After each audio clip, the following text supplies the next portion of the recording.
이제 오늘이 이제 결국 마지막 시간이죠. 다음 시간에는 이제 우리가 기말 시험을 보는 그런 시간이라서 마지막 시간입니다. 여러분 그동안 그 시간마다 이렇게 요약한 것을 꾸준히 좀 잘 내셔야만 합니다. 제가 성적을 12월 8일부터 성적을 내요. 그러니까 우리가 이제 그 다음 주에 시험을 보고요. 그때부터 이제 이렇게 성적을 내기 시작해서 한 주밖에 시간을 많이 안 줘요. 그래서 여러분들이 절대로 잊지 말고 페이퍼 빨리 하시고요. 그 다음에 지난번에 허드슨 테일러의 생애에 대한 만화 그거 보고 아직 안 보낸 분이 있으면 한 분 정도 안 보낸 것 같은데 빨리 보내세요. 지금이라도 보내세요. 그리고 지난주 이번 주에 Y 미션이라고 하는 작은 책이 있죠. 그걸 두 번에 나눠 걸쳐서 요약해서 제출하라고 그랬습니다. 그래서 그것도 꼭 올려주시고요. 그 다음에 이제 우리 기말 시험은 뭐냐면 여러분들이 처음부터 이제까지 배운 것을 요약해서 한번 정리하는 겁니다. 정리해서 뭐 길게는 하지 않으셔도 되고요. 한 5페이지 정도. 5페이지 정도를 다음 주까지 꼭 정리해서 뭐 이렇게 자세하게 안 와도 되니까 한 정리해서 그걸 제 이메일로 좀 보내주세요. 제 이메일 알죠?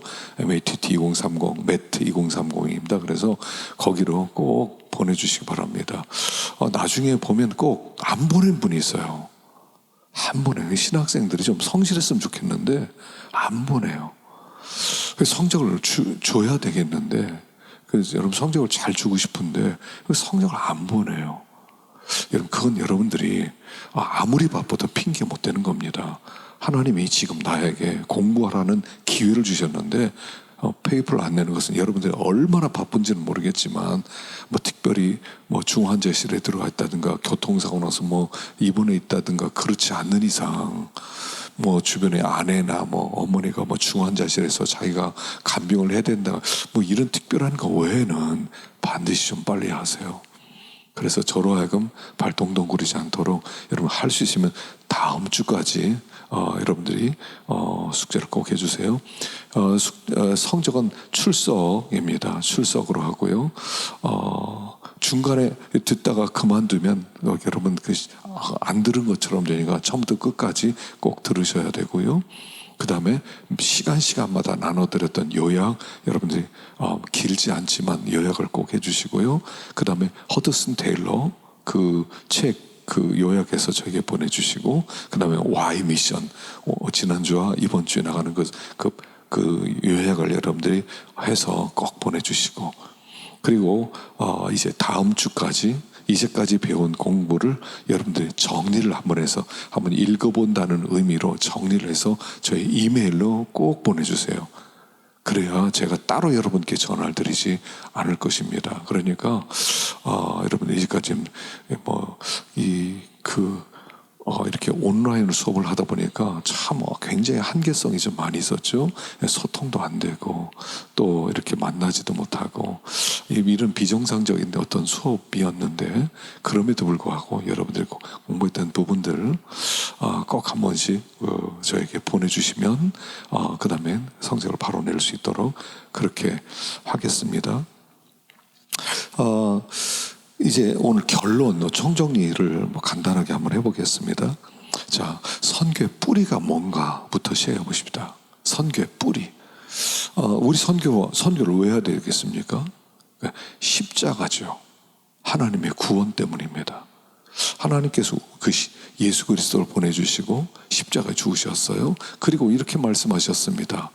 이 말씀을 하시고 손과 옆구리를 보이시니 제자들이 주를 보고 기뻐하더라. 예수께서 또 이르시되 너에게 평강이 있을지어다. 아버지께서 나를 보낸 것 같이 나도 너희를 보내노라. 손과 옆구리를 보이셨다는 얘기는 뭐겠습니까? 손과 옆구리를 보이셨다는 얘기는 십자가를 의미하는 거죠. 예수님의 십자가 사건을 보여주시면서 내 아버지가 나를 보낸 것 같이 나도 너희를 세상으로 보낸다. 자, 아버지 예수님께서 하늘에서 이 땅으로 선교사로 오셨어요. 최초의 선교사는 예수님이세요. 문화가 다른 곳에서, 하늘 문화, 하나님 영광의 문화에서 이 세상에, 최많은 세상의 문화 속으로 오셨던 것이죠. 그것처럼 나도 너희를 보내노라 그랬으니까 너희들도 문화권 다른 곳으로 들어가서 너희들이 나의 십자가를 알리고 하나님의 사랑을 알려라 하는 하나님의 명령이 바로 선교의 뿌리다 하는 것입니다.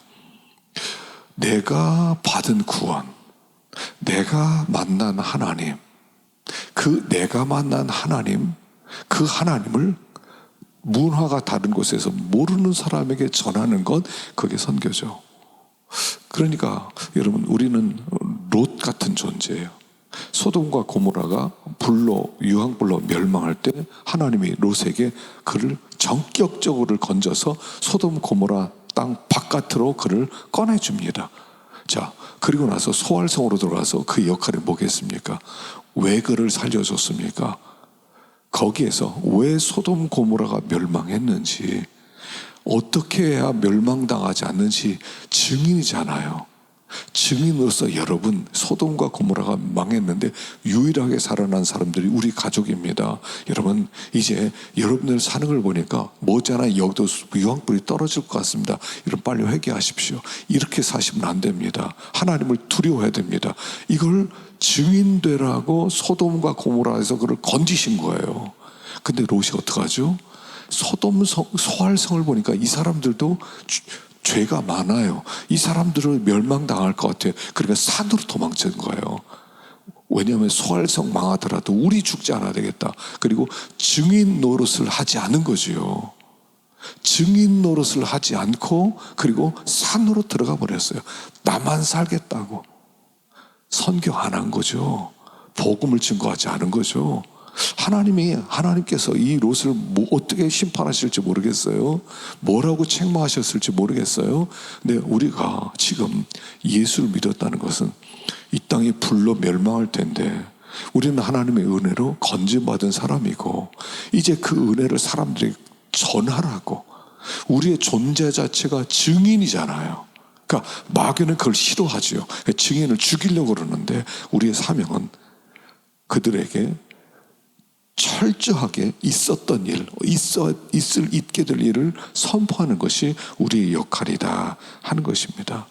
그래서 우리가 이제 이 증인으로서 나가야 된다. 바로 이것이 선교의 뿌리다 하는 것입니다. 두 번째, 그러면 선교의 목적은 뭐냐? 목표는 한 가지죠. 하나님의 영광입니다. 하나님 영광이다. 존 파이버가 쓴 책 중에서 열방을 향해 가라 하는 책이 있어요. 좀 도톰한 책인데 핵심 내용 한 가지예요. 열방을 향해 나가야 되는 이유가 뭐냐? 그래서 우리들이 선교에서 그들을 사랑하고 그들을 건져내고 그런 것은 두 번째라는 거예요. 우리가 열방을 향해 가야 되는 목적은 하나라는 거예요. 그곳에서 하나님을 모르는 자들이 하나님을 알고 하나님께 예배드리는 자가 되게 하기 위해서 선교하라는 거예요. 그래서 선교의 목적은 뭐냐면 예배라는 거예요. 그 핵심 내용이에요. 핵심 내용은 예배가 없는 곳에 하나님을 증거해서 예배가 있게 하라. 교회가 있는 것은 예배드리기 위한 곳이다. 우리는 예배자다. 그 예배자를 만들어라 하는 것이 그 선교의 가장 중요한 목적이죠. 그래서 이사야 67장에 보면, 시편 67편에 보면 하나님이여 민족들로 주를 찬송케 하시며 모든 민족으로 주를 찬송하게 하소서. 모든 민족으로 주를 찬송하게 하소서. 선교의 목적은 예배자를 만드는 거죠. 그래서 선교는 예배 회복 운동이죠. 그래서 하나님의 이름이 온 땅에 가득 차게 만드는 게 하나님의 계획이고 우리의 목적이에요. 근데 지금 자꾸 이 다원주의가 들어오면서 너희들 기독교만 종교라고 하지 마라. 굉장히 위축되는 상황이에요. 과연 진짜 예수님은 우리 구세주인가 막 의심이 들어오는 그런 시대를 만났단 말이죠.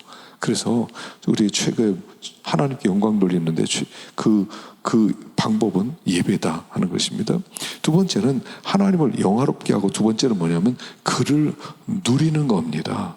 그를 누리는 거예요. 사람의 제일 좋은 목적이 뭐냐? 하나님을 영화롭게 하는 것과 영원히 그를 즐거워하는 것이다 하는 거죠.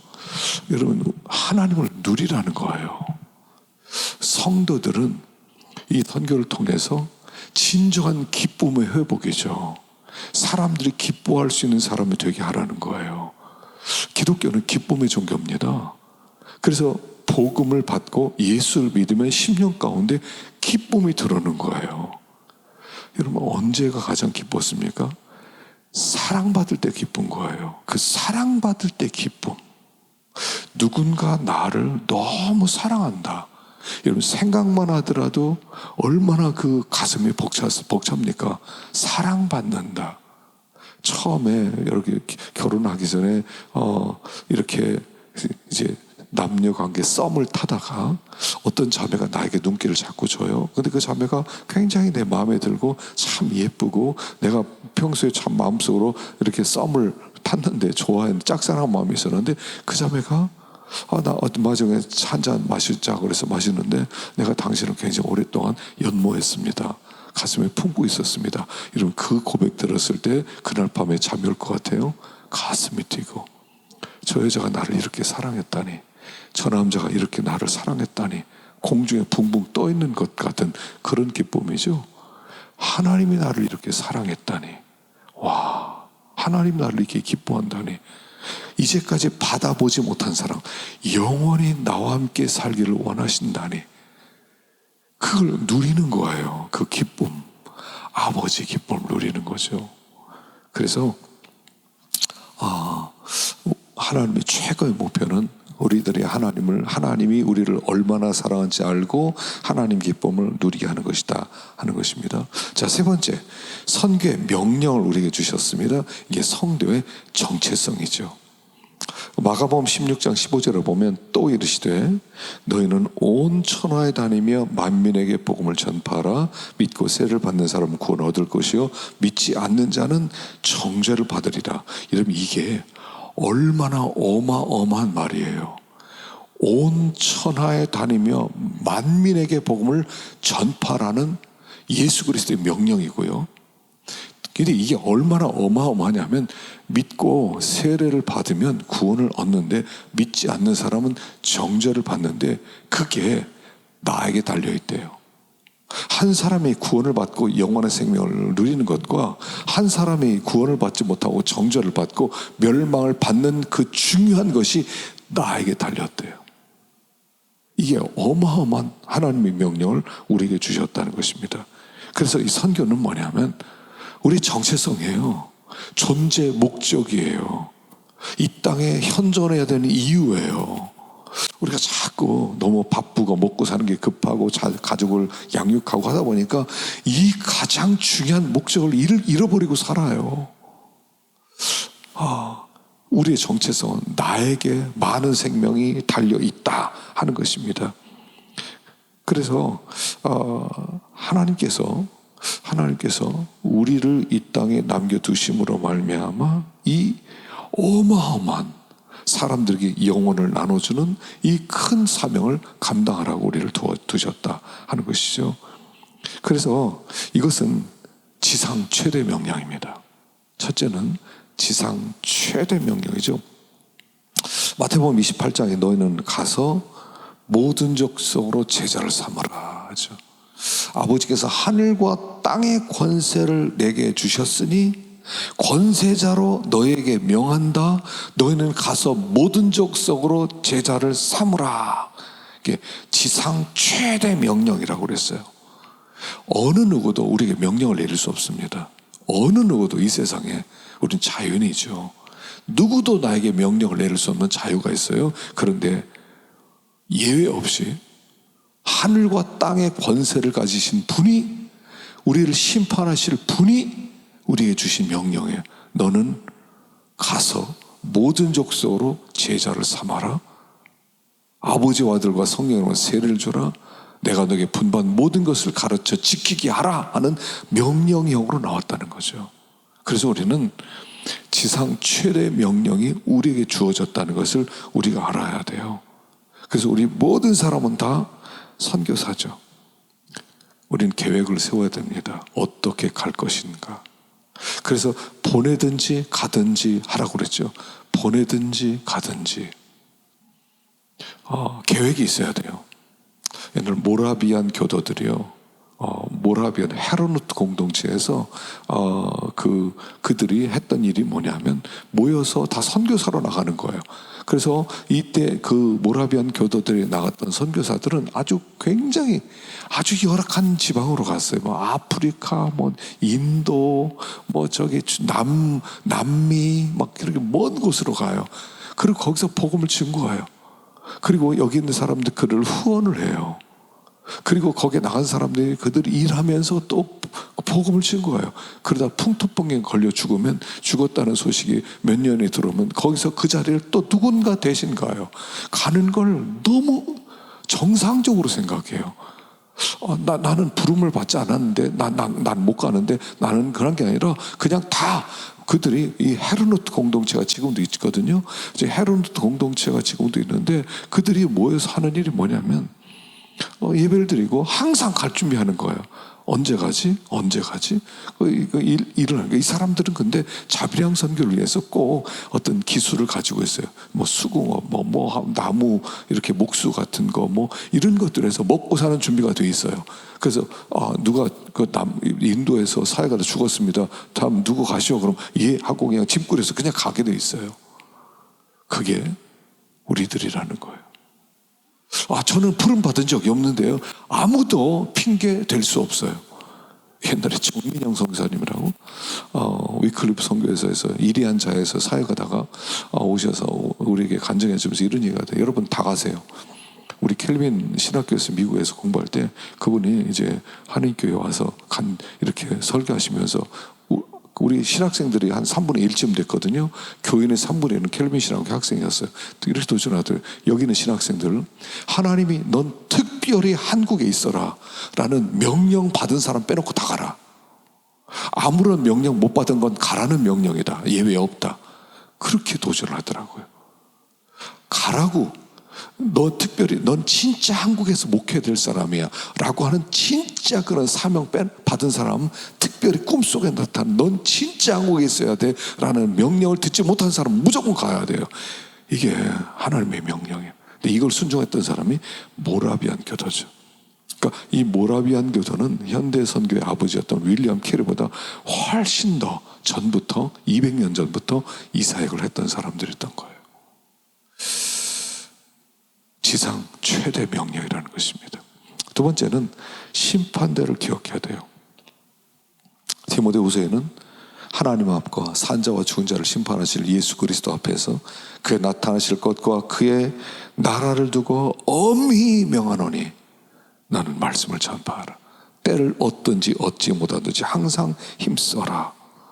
심판대를 기억하랍니다. 언제 심판대에 서게 될지 몰라요. 이번에 우리 이제 동기들 모임이 있었는데, 동기들 모임에서 우리 같은 동기입니다. 그래서 켈빈 미시간에서 그랜드 레피지에서 거기 오카는 목사님이 세우신 한인교회가 하나 있어요. 그 교회를 우리 동기가 담임을 하고 있었는데 이 생활이 어려워서 이제 우버 택시를 이렇게 했던 것 같아요. 그러다가 코로나에 걸려서 이번에 세상을 떠났대요. 11월 24일 날. 나이는 우리 또래거든요. 와, 하나님의 심판대 저렇게 가는구나. 물론 우리가 믿음으로 구원을 받은 감격 속에 천국을 향한 산소망이지만, 그러나 이 심판대를 통과해야 돼요. 너 뭐 했느냐?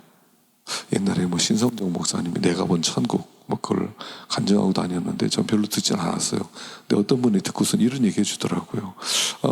신성정 목사님이 딱 하나님의 보좌 앞에 갔더니 너 그동안 나를 위해서 뭐 했느냐 묻더래요. 그래서 그동안 내가 쓴 책도 쓰고요, 내가 선교도 하고 큰 교회 목회도 하고 많은 사람 이끌고 그랬더니 하나님 이렇게 얘기하시더래요. 그거 다 너를 위해서 한 거 아니냐? 나를 위해 순수하게 나를 사랑하는 마음으로 한 게 뭐 있냐? 라고 다시 묻더래요. 할 말이 없더래요.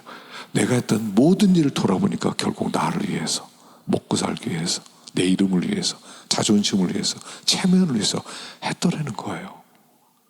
그가 그리고 나와서 다시 내가 새 삶을 살아야겠다 결심을 했다고 합니다.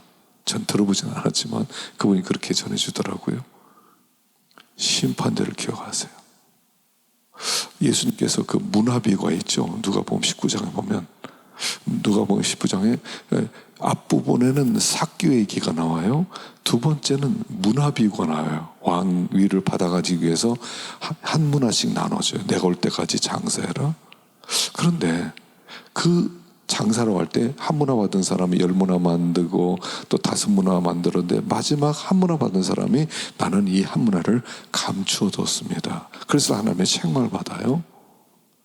자, 앞에는 삭개오 사건이 있어요.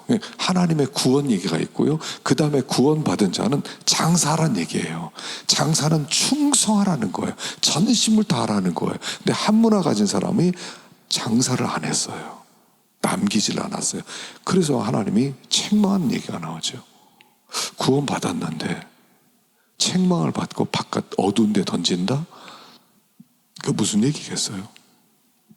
네가 구원받았더라도 끝까지 충성을 다해라 하는 그 메시지 아니겠어요? 그래서 우리가 하나님의 심판대를 기억해야 된다 하는 것입니다. 세 번째는 복음 전파는 긴급하다는 거야. 긴급하다. 여러분, 지금도 많은 사람들이 지옥을 향해서 가고 있습니다.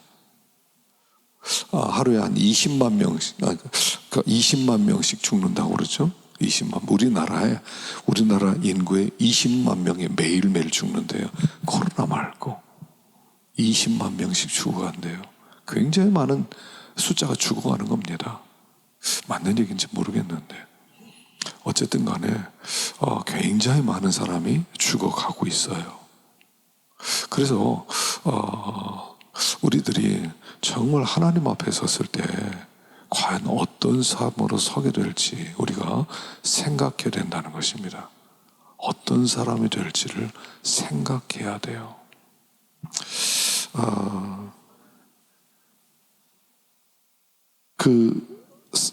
네 번째, 우리는 사람 낚는 어부를 하는 겁니다. 나를 따라오너라. 내가 너희를 사람 낚는 어부가 되게 하리라. 사람 낚는 어부. 그러니까 사람을 남겨야 돼요. 사람에게 초점을 맞춰야 돼요. 사람을 변화시키는 해야 돼요. 사람 낚는 어부. 사람을 얻으라는 거예요. 여러분, 낚시가 뭐예요? 지옥에서 그들을 건져낸다는 의미도 있지만 사람 낚는다는 말은 뭐냐면 그를 내 사람으로 만든다는 얘기예요. 자, 우리가 이제 사역할 때 중요한 게 뭐냐면요, 사랑이에요. 결국 사랑하는 사람만 남아요. 사랑하는 거. 우리는 설교자가 아니에요. 제가 자꾸 목표는 뭐냐면 설교하는 거라고 생각하는데 설교가 아니에요. 사랑이에요. 사랑이 기초가 되어서 설교도 하고, 사랑이 기초가 되어서 신방도 하고, 사랑이 기초가 되어서 모든 걸 하는 거예요. 그래서 우리의 삶을 이렇게 또 돌아봤을 때 누가 기억에 남아요? 사랑하는 사람이 기억에 남아요. 나 사랑해 준 사람. 그래서 이 사랑이 있어야 됩니다. 사랑이. 사람 낚는다는 것은 그 사람을 확실하게 사랑으로 내가 붙잡았다 하는 뜻이에요. 사랑하면 그 사랑하는 사람의 종이 되게 돼 있어요. 우리 노 회장님이 있는데, 그 노 회장님, 작년 노 회장이죠. 이제 그만두셨습니다만, 이분이 그 교수로 있으면서 청년 사역을 많이 했어요. 대학생 사역을. 그리고 그 대학생들이 나중에 이제 졸업을 하고 또 직장을 갖고 그 성공한 사람들이 많이 있어요. 그래서 우리가 노예를 하면 꼭 그 어떤 그 오송에 있는 오창에 있는 거기 어떤 그 제약회사에서 꼭 회의를 했어요. 그래서 이 사람 누구냐 그랬더니 청년 때 가르쳤는데 지금은 성공해가지고 굉장히 부자가 됐대요. 자기가 하는 모든 것을 훌로 밀어준대요. 카드를 줬대요. 마음껏 쓰라고. 하나님 일을 하는데. 그래서 뭐 중국에 갈 때도 다 그 사람 다 대준대요. 모든 걸 다 이 사람 해준다는 거예요. 이 사람은 성공한 사람이죠.